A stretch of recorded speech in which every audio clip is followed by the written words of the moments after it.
I'm Liz Faubles, and this is a special Net Telethon edition of Currents. Who actually makes the news? We'll show you. There's a constant pace going in the newsroom. Sometimes it seems quiet, but it's quiet because everybody is busy and working.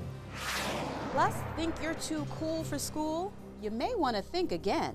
I feel the students, when they go to high school, they're prepared academically, spiritually, and also socially, and they do have that foundation. And putting out into the deep with Bishop DiMarzio.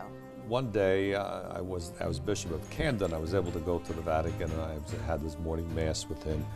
And that was a moving experience because you could be there during the time he had his meditation.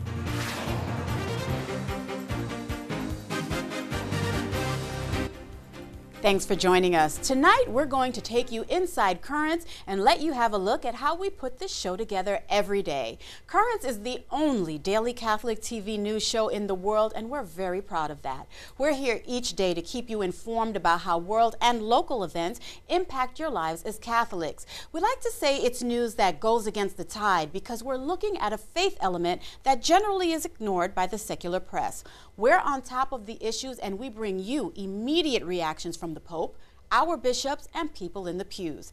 Each night, we present you with the day's headlines, an interview on a current situation, and video of what's happening around the world and around the diocese. Let's take a look behind the scenes. Coming down to 5. Currents is in its 3rd season right now. And I think we're a little bit of a different show than we were when it first began. And certainly we've honed it a little bit in the last 6 months. And it really is, how does this news impact upon Catholic life?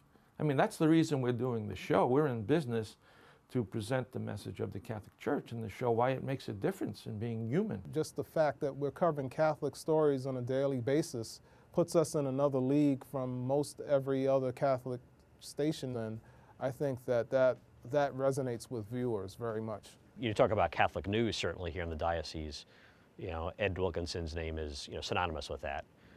Certainly synonymous with the tablet, and it's great to have him also as the news director of Currents. Yeah, I got here and Ed was one of the hosts of Tablet Week in Review, and here we are, I guess about 20 years after I started here, and Ed's my boss, news director of Currents. It's such an advantage to have somebody with that type of experience and someone who knows the game like Ed from a journalistic point of view working with us. I've always enjoyed the newspaper work, and the little work that I did with the prayer channel, I had a lot of fun with. And now this is a real challenge, the Currents, being news director of Currents. It's a real challenge, but I'm having a great time. And if I wasn't having a great time, it wouldn't be worth all the effort, believe me. I'm Liz Faubles, and this is Currents. We have a new anchor, Liz Faubles, who is terrific. We're very happy to have gotten her. When Matt McClure came to me and said that he was not going to renew his contract, it was a big loss. And we started to look around, and we were lucky. She's great for the show. I think that she really brings a great energy to the show. She came up through the Catholic school system, going to Nazareth and St. John's University. So it's really a win-win situation for us. Everyone's greeted me with open arms, with a lot of warmth. There's so much professionalism here. There's a mutual respect throughout departments and among colleagues that it just really encourages you to just want to come to work, want to do your best. I try to be in early, and we get started each morning on what's going to go on the air that night on Currents. I usually meet with the assistant news director, Shufi, who is in our office, and she's really the heart and soul, the manager of the newsroom. We review the big news of the day and what stories, what's possible for us to do that day. You pretty much hit the ground running. The entire team does, so because we already know what we need to do in order to be prepared for taping at 4 o'clock. Sometimes there is an interview that they've planned to shoot for the day, so we try to figure out where that's going to be. I start researching, I'm listening to past interviews, I'm looking up the guests and seeing, what their points of view were, what they are, and how I can push their point of view forward and make it interesting. We know what the stories are going to be. We start planning out what the graphics are going to be for those particular stories. One of my main duties is to put together all the headlines. So I have to scan different websites and different news sources that we have here and find stories that I think will be of interest to our viewership. There are issues that make a difference to us as Catholics, so we're concentrating on those issues. How does that affect us? We probably had as many as 15 headlines in the show, depending on how the day is going and what's happening in the world. When we get the headlines rundown from Chris, that's when things really pick up and start percolating, because sometimes you have up to 12 or 14 headlines and you've got to get graphics together for all of them, and then you've got B-roll and you've got packages and SOTs. The stories are very well covered and they're very in-depth. In every aspect of creativity, you have to have a respect for what you're doing. And if you respect what you're doing, there'll always be some nerves there, because you want to do it properly, you want to do it correctly, you want to deliver. I mean, it's a real team effort. Everybody just coming together, and at the end of the day, we've put together a half-hour product that we feel that we can be proud of. Each day we probably learn new things and learn how to do things better than we did the day before. What I appreciate about it is that it addresses real-life issues. It touches the heart, it makes you think, so you kind of get a very well-rounded experience from watching. It's essential to have a Catholic television station. Everybody watches television. It gives the church to have their own station like this a great opportunity to again, inform people about what's happening around them and how that, what that has to do with them being Catholic. The challenge is to get more of our people to be watching Currents so that we can all be better informed and we can all move together as a church. When we return, we'll take a look at one of our newest features that involves Catholic education.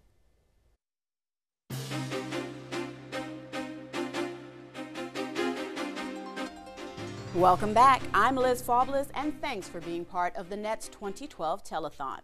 Recently, we introduced a regular feature on Currents, School of the Week.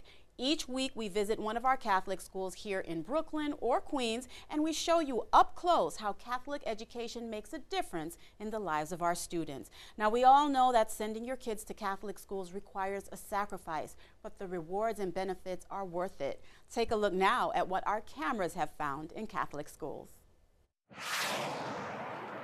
There's been a lot of negative stories about Catholic school closing, and we heard all the time in the press about the schools closing.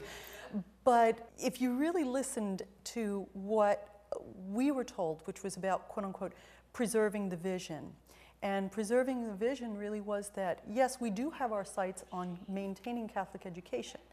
Is it still feasible to keep the same model? No, it wasn't feasible. In order for it to continue, then we would have to sort of change our model and our method. The diocese didn't come and close schools.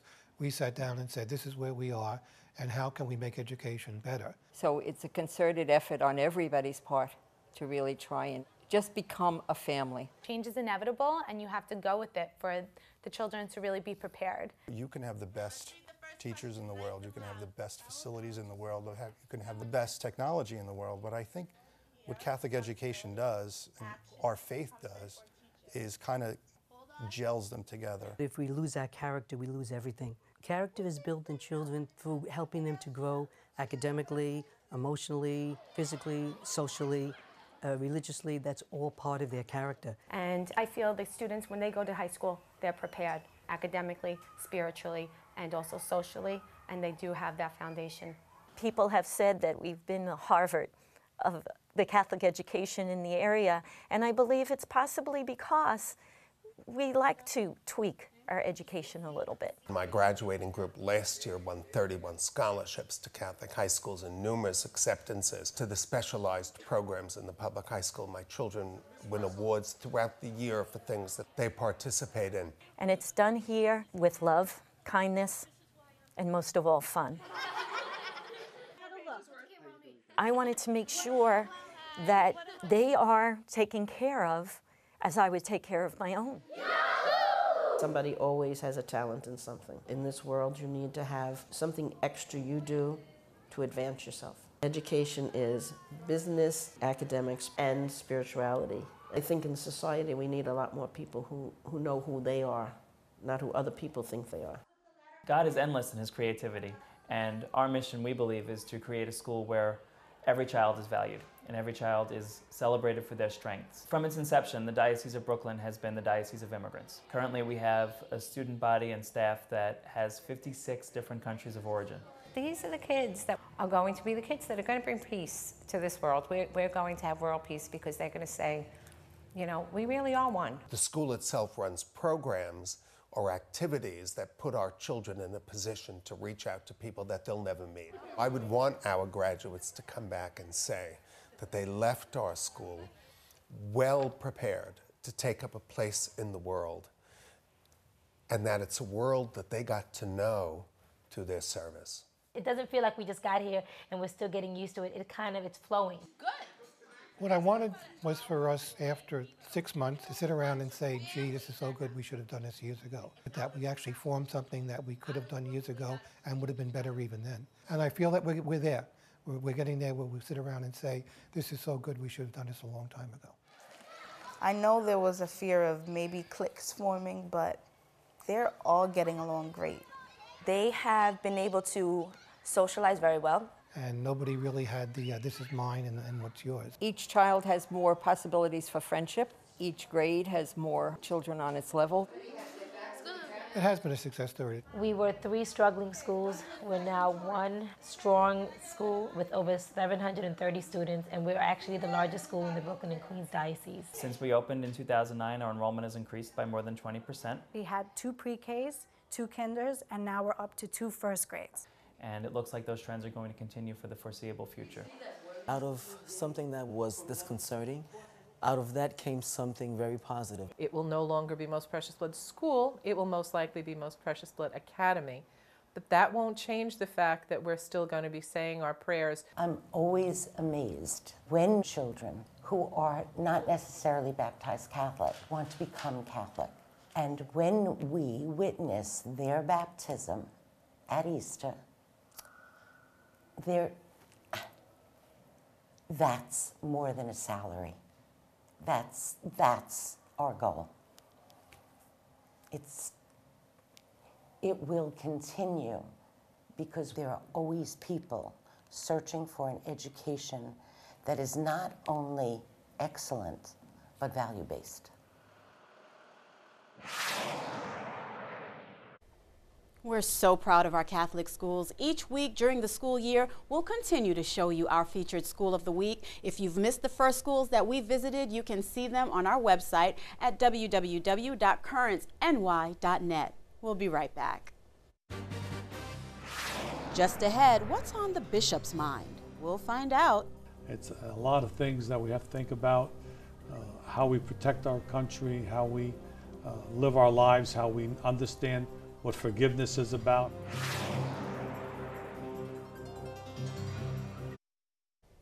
Thanks for joining us during the Net's Telethon 2012. We've been looking at how we put things together on Currents, our daily news show. Each week, we welcome to our studio Bishop DiMarzio, our chief shepherd. Now, the bishop always has something to say, and if you listen, you just might learn something. Here's what I mean. One day, I was Bishop of Camden. I was able to go to the Vatican, and I had this morning Mass with him. And that was a moving experience because you could be there during the time he had his meditation, which was obviously deep in prayer. And I was the only bishop there that day, so I was able to celebrate right next to him in his chapel, and I have a wonderful photograph of that. What do you think Mass is going to be like? Do you think people had ample opportunity to kind of prepare for the change? Well, there was ample opportunity. I'm not sure everybody took it. The reason for this is that the principles of translation that the Church approves basically have changed. And so we're looking more closely at a translation that's more in conformity with what's really being said in the Latin. We're looking to the future, we're looking at our structure, making sure that we are carrying out the mission, which is the mission of the new evangelization. What do you see as we head down the road with this plan in place? I think the plan will tell us how to be more effective. It'll tell us how we need to hone in on some priorities, because you just can't keep doing everything. The real issue is that we've got to deal with both sides of what we would say is illegality. First of all, breaking the law, coming here, and also people who hire people who they shouldn't hire. So we need to enforce the workplace, I believe. It's not the border that's the issue, not the fence that some people want to build, but rather it's a secure work document that will ensure that only those who are allowed to work will work, and that will take away the incentive for people to come. This is not a religious issue. This is an issue of human nature. This is an issue of marriage and the proper understanding of marriage. We're not against anybody. We're just saying marriage is marriage, and it should be kept sacrosanct. It's an institution of thousands of years of what the state has been involved in regulating for a couple, quite a few centuries. But so we are saying that we should keep it the way it is. Sure. And after the bill was passed, you made a plea to the priests of the diocese regarding state legislators. Basically, it was a protest for the system and the process by which this was adopted. There was very little debate, actually. There were no hearings. This was something done the 11th hour, the last week of the legislature, and no understanding of the implications of this. It's basically a protest for what happened, and this applied to all the legislators, those who voted for it and those who voted against it. We should probably have at least 500 from the Diocese of Brooklyn, which is quite a good number. I don't know if they all know what they're getting into, what they're going to experience, but they do want, it's something different. They're adventurous, as young people should be. They want to see the world, and they find perhaps something they weren't expecting, an atmosphere of faith and solidarity, which is very important. I'm not sure that anybody can rejoice in the death of another person, no matter who they are. Does it bring closure? I don't think so. I think it's still an open sore. It's a lot of things that we have to think about, how we protect our country, how we live our lives, how we understand what forgiveness is about, how we don't target a certain group of people and say that it's their fault. So there are a lot of lessons that are being learned. I'm not sure we've learned them all yet. Sure. Sometimes when you hear somebody preaching and it's long, you say, "Oh yeah, I like that, and give me some more." But if it's not too good, and it's you say, "Well, cut that down." The old saying is that homilies should have a beginning and an end, but not too much in the middle, right? So that it's concise.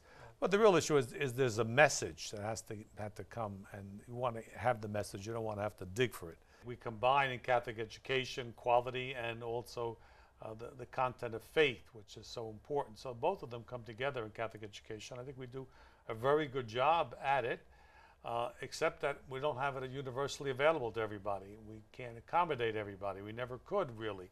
The bishops in the Council of Baltimore back in the 19th century wanted every parish to have a Catholic school. We never achieved that goal, but today we're trying to consolidate the ones we do have so that we can have Catholic education available to those who can avail themselves of it. Fortunately, at one time it was free, and now they have to pay for it because we don't have the religious staffing the schools.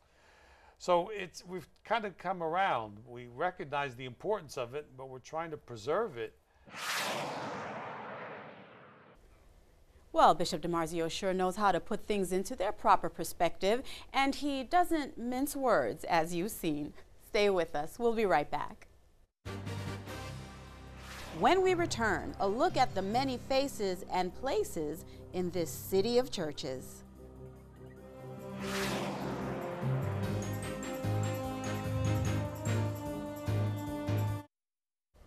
Welcome back. As we wrap up our special telethon edition of Currents, we want to show you some of the many different faces of the Catholic Church in Brooklyn and Queens, and we'll take you to some events that maybe you weren't able to get to this past year. Watch. It's a tough loss, and we miss him so much. If God would have came down years ago and called to us and said to us, "I will give you a boy, but you will only have him for 41 years. We would have gladly taken him, because even what happened, they never can take away from us the 41 years of joy he brought to our family. D-Day was accomplished by sheer guts and nothing else. Anytime I got into a tough spot and I had the ability to say a prayer, I always said a prayer but always for my family, never for myself. I never wanted to ask anything for myself. The Gestapo, he say, you know what Auschwitz is? Yeah, I know what Auschwitz. That's where you go. They give you numbers. They give you our Auschwitz number here. They tell us, forget your name. You have no name. You have a number. There's no way out from here.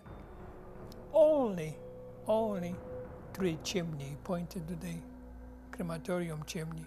That's the only way where you can get out. I would tell the people of Haiti that it really hurt me just to see them so lost, feel like there's no hope. And I want to tell them that there is hope, that they're not alone, that there are people here that want to help them. Things are going to get better for them. I know it is. I'm not here to tell you that I'm adequate. What I'm here to tell you is that God loves me because I'm inadequate. God loves me because I don't have it all together. And God loves me because I'm just being real. I'm just being honest. I'm here to serve. I'm here to love. That's it. And whether I'm adequate or not, I don't think it really matters. I think what matters is that I love, you know, end of story.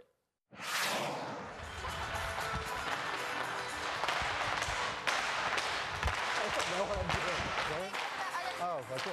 Yeah. Okay. Any tips for me? Yeah. Maybe you can help us out on the sidelines next time. I'll plan on doing that. Go for style points, because I don't think you're going to make home plate. Yeah, I'll try to do that. Rudy was pretty good just a second ago, the former mayor. I mean, do you think I can beat that? It doesn't look good.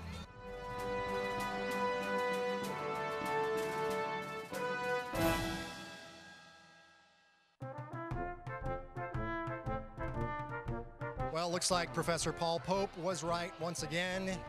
My pitch was a little low and outside. I don't know. I guess I haven't missed my calling. Not going to be quitting the day job. I'm going to do this. I'm going to do better than I did at the ballpark, all right? Here we go. Heavy J, heads up.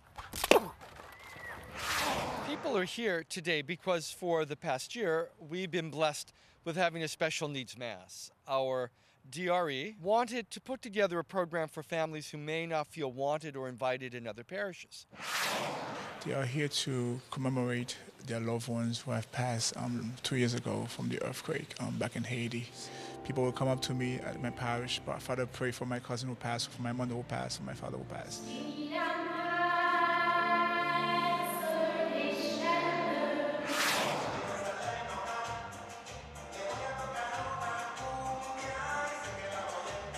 Sunday we have people from all over the parish just to come for line dancing and Zumba. Line dancing is something fun. It's simple. Everybody could do it. It's basic steps, and you know, your first time might be the most difficult day, but after that you'll get a hang of it, and if you stick with it, you'll have a lot of fun. Both the spiritual and the physical would nourish our body and our soul. Free at last, free at last. Thank God Almighty, we are free at last. Today is a day where students can make the connection between what they're learning about Dr. King and his famous speech, I Have a Dream, with their own lives. Although it still isn't like that, it inspires most of us today to work harder and harder just like he did. What the lessons and carols do is that it serves as a reminder to all of us who are Christians about the birth of Christ and that the gift that God had given us. The relic is a bone from his left foot, and that's significant because Father Damien discovered he had leprosy when he put his left foot in the boiling water and felt nothing, which was a sign that he had the disease. So Ed, I'm thinking maybe the tablet should write an article about me. Well, Lino, you're a nice guy, but just not interesting enough, you know. Nice to meet you. Thanks for coming. Nice meeting you. Thanks.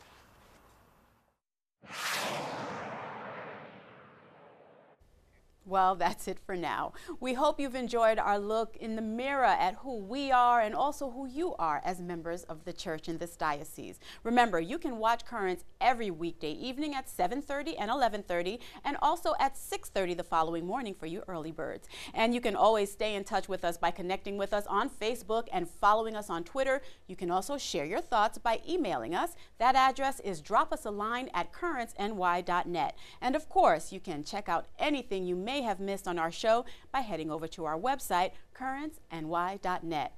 For all of us here at Currents, I'm Liz Faublas. Thank you for watching each night, and have a great evening.